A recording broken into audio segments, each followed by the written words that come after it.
ప్రభునందు ప్రియమైన శ్రోతలకు వందనములు. ఈ పోడ్కాస్ట్ కార్యక్రమం నాకు స్వాగతం. మీ అందరి కొరకు ఈ కార్యక్రమమును ప్రసారం చేయుచున్నాం. విని దైవాశీస్సులు పొందుకోగలరు.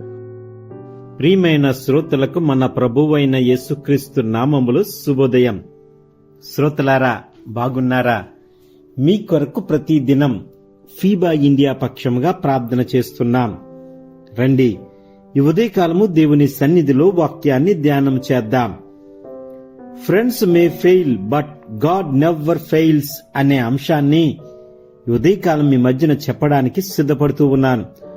స్నేహితులు విఫలమవుతారు, కానీ దేవుడు ఎప్పుడు విఫలమవ్వడు అనే విషయాన్ని యోబు జీవితం నుండి జీవిత పాఠాలుగా మీ మధ్యన చెప్పడానికి సిద్ధపడుతూ ఉన్నాను. యోబు తన కష్టకాలంలో స్నేహితుల నుండి ఊరటను, బలాన్ని ఆశించాడు. కానీ వారు అతనిని తప్పుపట్టారు, నిందించారు. యోబు 4:25 వచనాలు చదువుతూ ఉంటే, 25 అధ్యాయాలు చదువుతూ ఉంటే అక్కడ విపరీతమైన నిందలు, తప్పులు యోబు కొరకు వాళ్ళ స్నేహితులు చేసినట్లుగా మనకి కనబడుతూ ఉంటుంది. అందుకే యోబు భార్య, యోబు గ్రంథము 2వ అధ్యాయము 9వ వచనం, అతని భార్య వచ్చి, నీవు ఇంకను యథార్థతను వదలకయుందువా? దేవుణ్ణి దూషించి మరణము కమ్మనెను. ఎంత ఘోరమైన పరిస్థితి యోబు జీవితంలో జరిగిందో. అతడు ఒళ్ళు గోక్కొనుటకై చిల్ల పెంకు తీసుకుని బూడిదలో కూర్చుండగా, యోబు గ్రంథము 2వ అధ్యాయం 9వ వచనంలో ఈ మాట కనబడుతూ ఉంటుంది.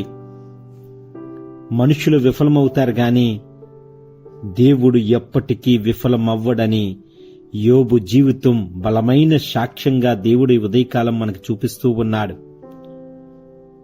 దేవుడు యోబుని విడిచిపెట్టలేదు. చివరికి ఆయనను ఆశీర్వదించి రెండింతలుగా పునరుద్ధరించాడు. 7 ప్రధానమైన అంశాలు మన జీవితానికి ఈ మాటల ద్వారా అన్వయించుకోవలసిన అవసరత ఉందని మీ మధ్యన చెప్పడానికి సిద్ధపడుతూ ఉన్నాను. మనుషులు సహాయం పరిమితం. స్నేహితులు మొదట ఊరటనిచ్చినా చివరికి నిందించారు యోబుని. ఇది ఏ పాఠం నేర్పిస్తుందంటే, మనకి మన విశ్వాసం దేవుని మీదే ఉండాలని మనకి నేర్పుతూ ఉంటుంది. ఫ్రెండ్స్ మీదనో ఇతరుల మీదనో ఆధారపడితే అది ఊరటను ఇవ్వకపోవచ్చు మనకి. రెండవది, మనిషి మనసు మారిపోతుంది, గాని దేవుని ప్రేమ స్థిరమైనది. నిజంగా దేవుని ప్రేమ ఎప్పటికీ తగ్గదండి. ఇర్మియా గ్రంథము 31:3లో ఈ మాటలు అద్భుతంగా దేవుడు మనతో మాట్లాడుతూ ఉన్నాడు. మూడవది, మాటలతో గాయపరచవచ్చు, దేవుని వాక్యం మాత్రం మనకి శాంతినిస్తుంది. శాంతిని, సమాధానాన్ని ఇచ్చేది ఏదైనా ఉందంటే అది దేవుని వాక్యమే. మన స్నేహితులు మనల్ని గాయపరచచ్చు మాటలతో, మన బంధువులు మనల్ని గాయపరచచ్చు మాటలతో, గాని దేవుని వాక్యం మనకి ప్రశాంతతనిస్తుంది. స్నేహితుని మాటలు యోబును గాయపరిచాయి, కానీ దేవుని వాక్యం నయం చేసింది. సంకీర్తన 107:20 వచనం చదివితే ఒకసారి మనం, ఆయన తన వాక్కును పంపి వారిని బాగు చేసెను. ఆయన వారు పడిన గుంటలో నుండి వారిని విడిపించెను. దేవుని వాక్యం మనతో మాట్లాడుతూ ఉంది. అద్భుతంగా దేవుడు యోబుతో మాట్లాడాడు. వాక్యము ద్వారా అతన్ని నయం చేశాడు. నాలుగవది, మనిషి తప్పుగా తీర్పు తీస్తాడేమో గాని దేవుడు నిజమైన, సత్యమైన తీర్పునిస్తాడు. దేవుడు యోబును, స్నేహితులను మందలించాడు. యోబు 42:7లో ఈ మాటలు మనం చూడవచ్చు.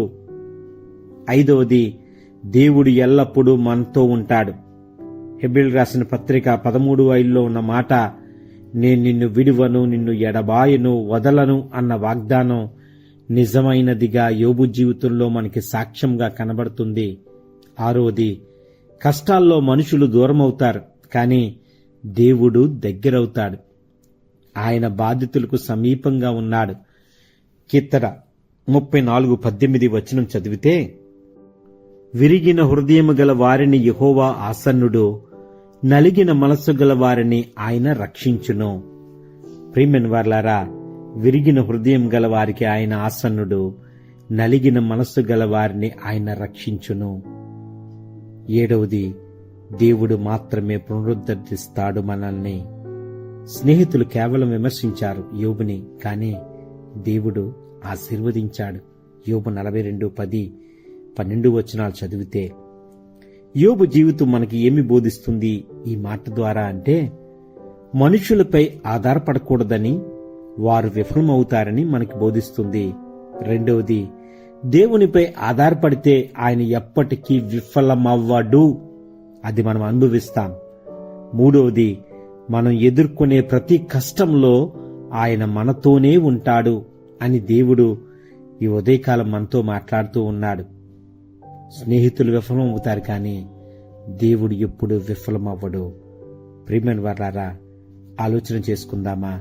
దేవుని మీద ఆధారపడదాం, దేవుని కొరకు ఎదురు చూద్దాం, దేవుడి మీద ఆయన విఫలమవ్వడని మనం నమ్ముదాం, ఆయన కొరకు ఎదురు చూద్దాం. యోబు కూడా అదే చేశాడు. తన జీవితంలో దేవుడు అతన్ని దీవించాడు, మనల్ని కూడా దీవించడానికి సిద్ధంగా ఉన్నాడు. మనము యేసయ్య మీద ఆధారపడదామా?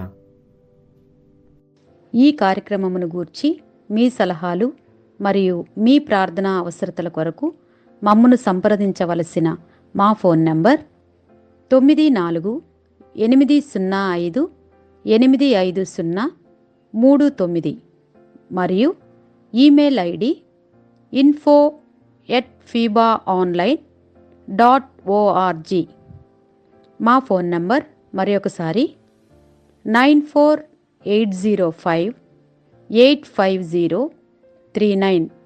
Email ID info@fibaonline.org.